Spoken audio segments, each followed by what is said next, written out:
आपका स्वागत है। आज हम आए हुए हैं आशुतोष झा जी के पास। तो पहले सर स्वागत है आपका। जी, आपका बहुत बहुत धन्यवाद। ये बताइए सर, जाति जनगणना हुआ, 500 करोड़ रुपया का खर्चा हुआ, आगे क्या हुआ? देखिए, जो गणना बिहार के अंदर शुरू हुई, भारतीय जनता पार्टी ने तो उसका समर्थन किया ही था।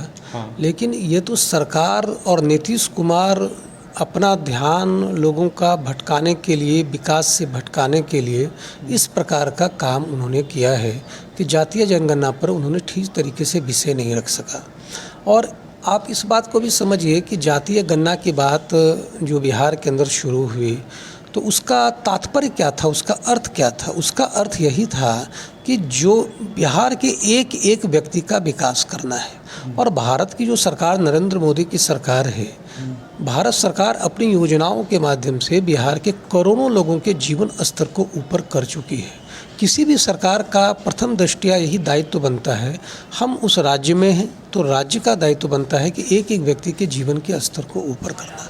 जैसे हाई कोर्ट ने जो लगाया है, कहीं ना कहीं संदिग्ध 15 अप्रैल तक दिखा रहा है कि अभी मामला है गंभीर। सर, हमको ये जानना है कि जाति जनगणना कहीं नहीं हो रहा है, फिर बिहार में क्यों? जातीय गणना, जब प्रधानमंत्री से ये मिलने के लिए गए थे तो प्रधानमंत्री ने इस विषय पर कोई स्पष्ट नहीं कहा था, क्योंकि ये लोग जातीय गणना को एक देशव्यापी एक आधार बनाना चाहते थे।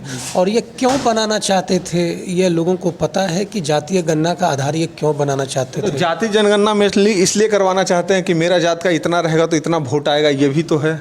देखिए, सवाल यह है कि भारतीय जनता पार्टी ने विधानसभा में जातीय गणना को लेकर के ही तो सर्वसम्मति से पारित हुआ था यह विषय। लेकिन ये तो सरकार इस कार्यों में कहीं ना कहीं सफलतापूर्वक इस कार्य को नहीं कर सकी, जिसके कारण कोर्ट को इसको स्टे करना पड़ा अभी वर्तमान में। अच्छा, ये बताइए सर, जैसे बहुत सारा मुद्दा उठते हैं हर एक बार कि विशेष राज्य का दर्जा, जाति जनगणना एक अलग मामला है, विशेष राज्य का दर्जा अलग मामला है। तो विशेष राज्य का दर्जा के लिए क्या कर रही है भारतीय जनता पार्टी, जबकि नरेंद्र मोदी जी वहाँ देख ही रहे हैं, केंद्र में हैं? तो देखिए, भारत के प्रधानमंत्री ने देश के अंदर जितने भी राज्य हैं, प्रत्येक राज्यों को उसके अनुपात से कहीं अधिक ज़्यादा धन देने का काम किया है।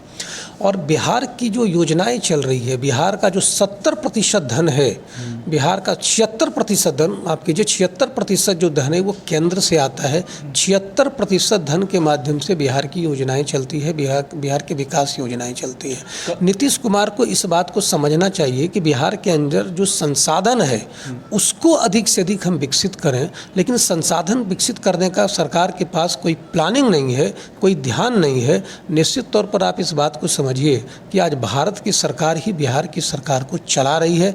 और जहाँ तक विशेष राज्य के दर्जे का सवाल है, विशेष राज्य के दर्जे में जो सुविधाएं दी जाती है धन के माध्यम से, वह केंद्र सरकार बिहार को सुविधा उपलब्ध करा रही है। सर, बोला जाता है कि जैसे जितना फंड आना चाहिए उससे कम से कम 1900 कुछ करोड़ कम मिलता है। अगर जो विशेष राज्य का दर्जा मिलेगा तो इतना जरूर मिलेगा। सर, नीतीश कुमार निश्चित तौर पर ध्यान भटकाते हैं और अपनी सुविधा की राजनीति करते हैं। और जो दल के नेता अपनी सुविधा की राजनीति करते हैं, जनता आने वाले समय में उसको पसंद नहीं करती है। सर, मेरा कहना है कि अभी तो आपकी सरकार नहीं है सर बिहार में। क्या 2025 में आपकी सरकार आएगी तो विशेष राज्य का दर्जा की मांग होगी और मांग मिलेगी? आप तो केंद्र में भी अगर जो कीजिएगा शासन और यहाँ भी शासन कीजिएगा, तो क्या आप बताइएगा सर? भारतीय जनता पार्टी पूरी स्पष्टता से इस बात को कहती है कि हमको एक एक व्यक्ति के जीवन के स्तर को ऊपर करना है। और अब भारत सरकार, जैसे पैकेज की बात हुई, पैकेज, हाँ पैकेज, आप एक एक व्यक्ति के जीवन के स्तर को जब आप ऊपर करते हैं तो वो दर्जा हो जाता है। इसीलिए जितने भी राज्य होते हैं, चाहे बिहार हो या उत्तर प्रदेश हो या मध्य प्रदेश हो, भारत सरकार अपनी ऐसी योजनाओं के माध्यम से देश के भविष्य को संवार रही है। और आने वाली जो पीढ़ी है वो देखिएगा, भारत के प्रधानमंत्री पर पूरी तरीके से गर्व करेगी। जिन योजनाओं को उभार करके देखिए, भारत सरकार के एक एक योजनाओं से करोड़ों लोगों ने अपने जीवन के स्तर को ऊपर किया है। और बिहार के अंदर भी भारत सरकार की योजनाओं से उन्होंने अपने जीवन को संवारा है और अपने जीवन को उन्नत किया है। एमएलसी नीरज कुमार जी का कल कहना था, जो जदयू का है, उनका कहना था कि कहीं न कहीं ये ढकोसलाबाजी है, ढकोसलाबाजी करते हैं सम्राट चौधरी जी, और कुछ न कुछ मन भड़काने का काम करते हैं और यही काम करते हैं, वो उनका बोलना था। इस संदर्भों में जिन्होंने कहा है उनकी बयानबाजी पर हमारा कोई टिप्पणी है, लेकिन भारतीय जनता पार्टी के यशस्वी प्रदेश अध्यक्ष सम्राट चौधरी ने जिस तरीके से बिहार के अंदर दौरा शुरू किया है, बिहार के एक एक गांव के अंदर, बिहार के एक एक पंचायत में एक खुशी की लहर आरंभ हो गई है कि भारतीय जनता पार्टी के अंदर एक ऐसा प्रदेश अध्यक्ष बना है जो एक एक व्यक्ति के देहरी पर जा करके उसे संवाद कर रहा है। और बिहार के अंदर जो संवाद की शैली विकसित माननीय प्रदेश अध्यक्ष जी ने किया है, आने वाले समय में आप देखिएगा अभूतपूर्व परिवर्तन बिहार के अंदर आपको दिखाई पड़ेगा। अच्छा, भारतीय जनता पार्टी क्या सोचती है, अगर जो जनगणना होती है, जाति जनगणना, तो क्या इससे फायदा होगा? जातीय जनगणना की जहाँ तक बात है, तो जातीय गणना की जो बातें हो रही है उसका मतलब ये है कि जो समाज के अंदर जो व्यक्ति अपने स्तर को ऊपर नहीं कर सका है, उसके स्तर को ऊपर करना, उसको बुनियादी सुविधाएं उपलब्ध कराना। भारतीय जनता पार्टी ने इसीलिए तो सरकार को इस समर्थन किया था जातीय गणना का। जातीय गणना यदि राजनीतिक दृष्टिकोण से यदि कोई सोच रहा है कोई दल, तो निश्चित तौर पर यह सोचना गलत है। और जातीय गणना को यदि आप विकास के दृष्टिकोण से सोच रहे हैं तो भारतीय जनता पार्टी उसके साथ खड़ी है। लेकिन नीतीश कुमार जिस जातीय गणना को कहीं पे निगाहें और कहीं पर निशाना के दृष्टिकोण से सोच रहे हैं, तो निश्चित तौर पर इसका उत्तर भी बिहार की जनता देने के लिए तैयार है। सर, एक सवाल और है, 13 तारीख को बागेश्वर बाबा आ रहे हैं, पटना आ रहे हैं, तो कहा गया है कि तेज प्रताप यादव जी बोले हैं कि अगर जो कुछ गलत होगा तो उनको घेर लिया जाएगा। इसमें आपका क्या संदर्भ है? भारत की सनातन संस्कृति को बचाने के लिए आदि शंकराचार्य भी बिहार आए थे और सहरसा में के महिषी में जाकर के मंडल मिश्र के साथ संवाद किया था।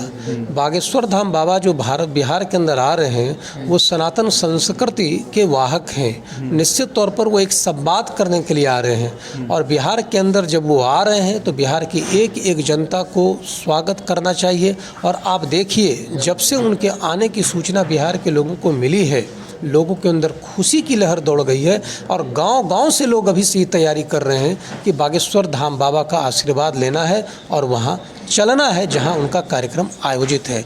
और जहां तक तेजस्वी यादव की बात है और तेज प्रताप की बात है, तो आप उनकी मानसिकता समझिए, वो एक वर्ग और संप्रदाय को खुश करने के लिए ऐसी राजनीति करते हैं। इसके पहले भी लालू प्रसाद यादव की जो पूरी राजनीति थी वो तुष्टीकरण की राजनीति पर आधारित थी।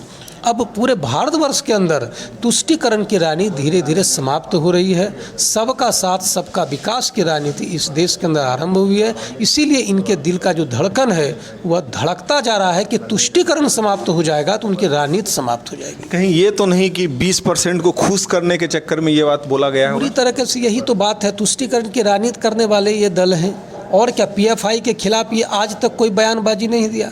कश्मीर के अंदर आतंकवादी घटनाएं घटित होती रही, कभी राजद के लोगों ने एक बार बयान नहीं दिया। मनमोहन सिंह की सरकार में सैकड़ों आतंकवादी घटनाएं घटित हुई, कभी तेजस्वी यादव ने, तेज प्रताप ने या लालू प्रसाद यादव ने कहीं कोई बयान नहीं दिया। ये बयान उसी के खिलाफ बोलते हैं जो भारत की जीवन संस्कृति को आगे बढ़ाने वाला दल है और जीवन की आगे बढ़ाने वाले लोग हैं। बागेश्वर धाम बाबा के साथ आज लाखों लोग पटना में उनका स्वागत करने के लिए तैयार हैं। 50 लाख से ज़्यादा लोग उनका दर्शन करने के लिए आएंगे। इसीलिए इनको चिंता है कि इतनी बड़ी संख्या में सनातन धर्मावलंबी उनका स्वागत करने के लिए तैयार बैठे हैं। चलिए, बहुत बहुत शुक्रिया सर बात करने के लिए। धन्यवाद आपका।